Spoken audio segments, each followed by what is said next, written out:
Your favorite artist. At least I hope I am. Wait a minute.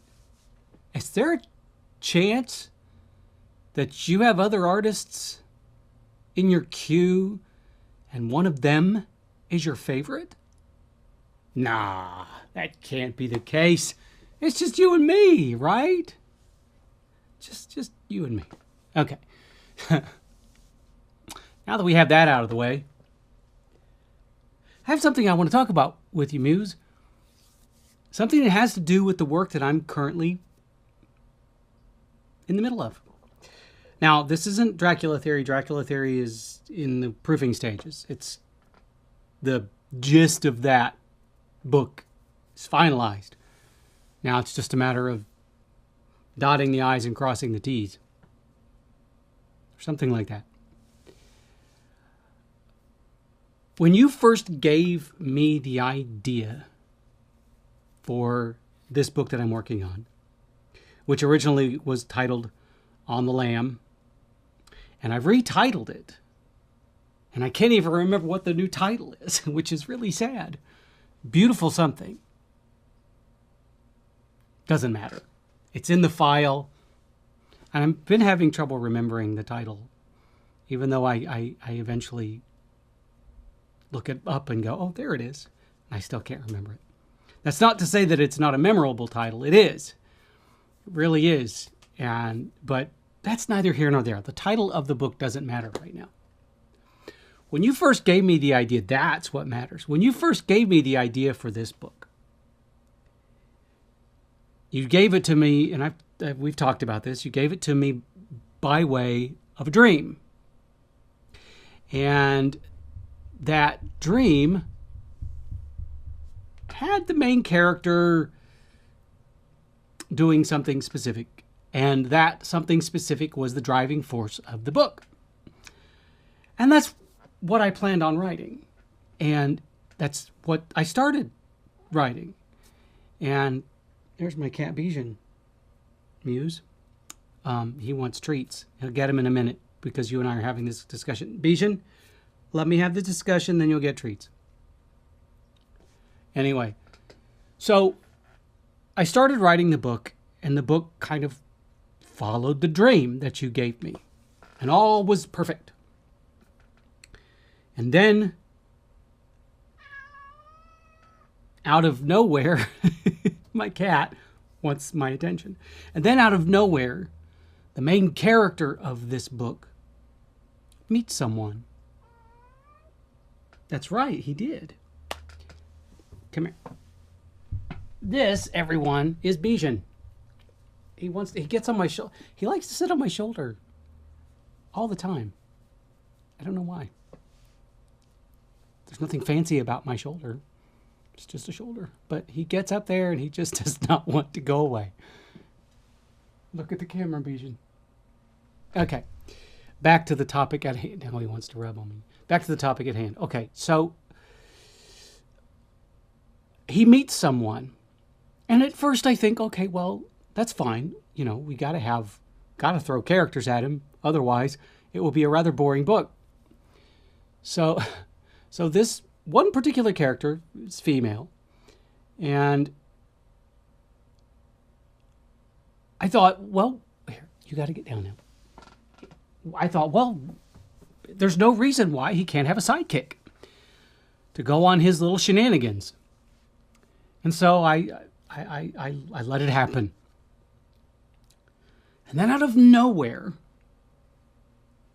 that relationship between those two people evolved into, that's right, a romance. Now, it's not a typical romance, not even remotely typical, because there are extenuating circumstances for both of them.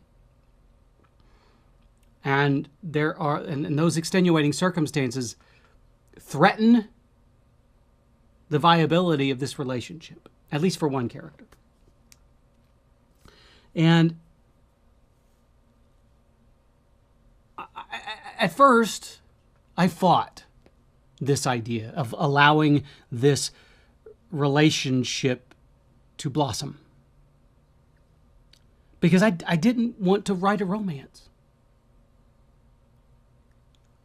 It's not that I don't think I could write a romance. It's that it did not interest me, especially with regards to this story, because that was not the driving force behind the idea that you gave me. But the more I continued writing these two characters together, the more I realized that my fighting that happening was preventing the story from moving forward. Because those characters were very clearly telling me what the book was supposed to be about. That it is more compelling to write a book about a relationship than it is to write a book about a plot. Now, of course, the book has to have a plot, and it does. But whereas in the beginning, the plot was the crux or the kernel of the story, and it seemed like it had this odd trajectory towards being this heartless, soulless book. When I finally stopped fighting it and just said, okay, universe, you win. You win. Let's just let it happen. And then all of a sudden it blossomed. Then the book had a heart and soul. And I am very much against books that fail to deliver on that kind of promise, because if writing without a heart and a soul is writing is one-dimensional writing, and that doesn't mean that the book has to have a relationship. It doesn't have to. I mean, it doesn't have to have a romance, but it does have to have relationships. And I am all for, I make no bones about this, I am all for organic writing. I want my books to evolve on their own. I want them to have a voice of their own. Because if the book doesn't have a voice of its own, then it only has my voice. And my voice is limited in scope.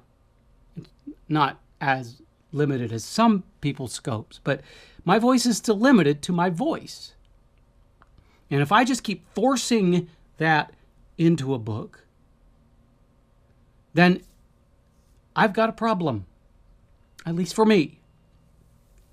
And so I am a big proponent of allowing the characters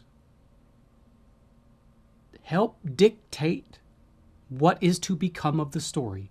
And that means if the characters clearly want to have a romance together, you should not fight it. You should allow those characters to have that romance together, because it'll be natural. It will have evolved out of something truthful. And when stories and characters evolve out of a place of truth, they are richer, they're more interesting to read, and they're also more relatable to people. I mean, it's easy to take two characters and throw them together and force a romance to happen. You can pick up any given romance novel out there. Not all of them, of course. Some of them aren't like this, but a good amount of romance novels. You can pick them up, open them up, and you can read a forced romance. A romance in which an author said, I gotta have two characters and they have to have romance. Whereas you can find every so often those straight up, those straight up genre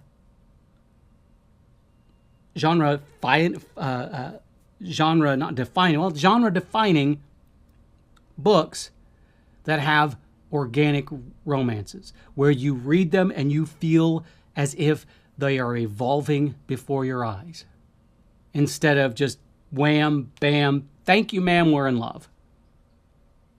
Because that's not the way it happens in real life. I mean, yeah, you might believe in love at first sight. You can, but is there really such a thing as love at first sight? Wouldn't that really be lust at first sight? Because you see someone, you might love the way that person looks, but you don't fall in love. If you fall in love with looks, you're a pretty shallow person. And the last thing you want to do as a writer is to write shallow people. So in this book that I'm writing now, these two characters came together because of circumstances. They decided to hang out together because of circumstances, or because of a shared interest in a particular circumstance. And the more they were together, the more they loved each other. And because I allowed that to happen organically, I'm actually enjoying the writing of this romance. And in fact, I'm not going to give away anything, but something pulled the two apart. So she's over here and he's over here, and now I'm having trouble writing it because I want them back together. To me, that says what I have done with these two characters is the right thing. That's not saying that it's not saying that I've written a good thing.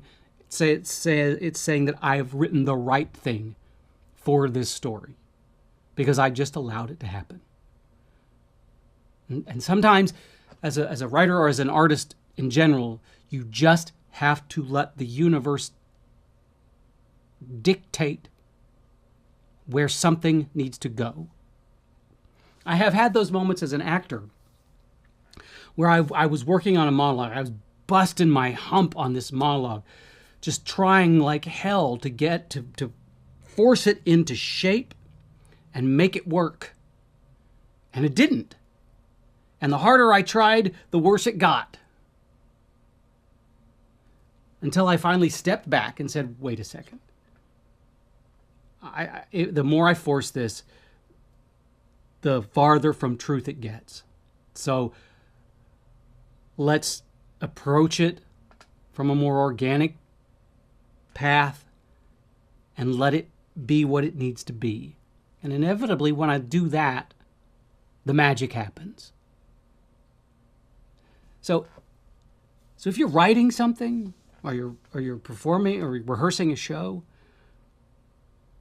if you feel yourself forcing something, if you feel yourself wanting to make something happen in a storyline or a monologue or a scene or whatever, stop yourself. Step back and figure out a way that you can, as an artist, let it happen organically. There are tons of methods for that.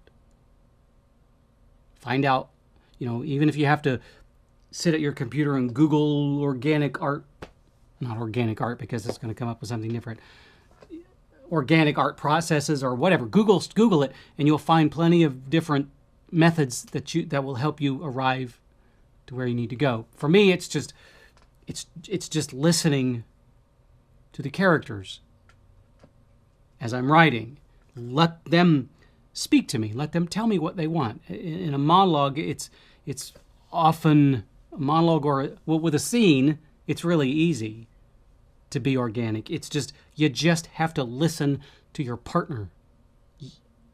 Listen with your eyes and your ears and your heart and your soul. Just open yourself up and hear everything. And when you hear all of that coming at you, you just let the response happen. You forget about filtering it. You forget about thinking about it. You just respond. And you could do that with a monologue too. Sometimes it takes a partner.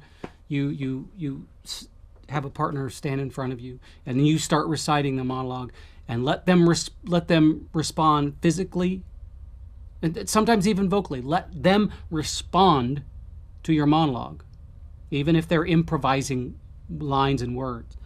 Let them respond, and then you take their response and respond back with the words that you have in the monologue. And sometimes, not every time, but sometimes some real magic will happen. So that's kind of what I had to say today, Muse. You know, I think that I have always been, for me, my only path to artistic truth is through an organic process. And it's been really great to writing this particular novel, because that came front and center. And sometimes you forget, you know, when you've done something over and over and over again and it becomes kind of rote, you forget that that's what you do. And when you forget how you do things, the importance of how you do things kind of falls to the wayside. And so writing this particular novel, I was reminded how important an organic process is for me. And it wouldn't have happened if I insisted that this romance between these two characters not happen. So yeah, let it happen naturally, organically. That's the key. But none of this would have happened, Muse, if you hadn't given me this great idea. And I'm not surprised, because you, Muse, are awesome.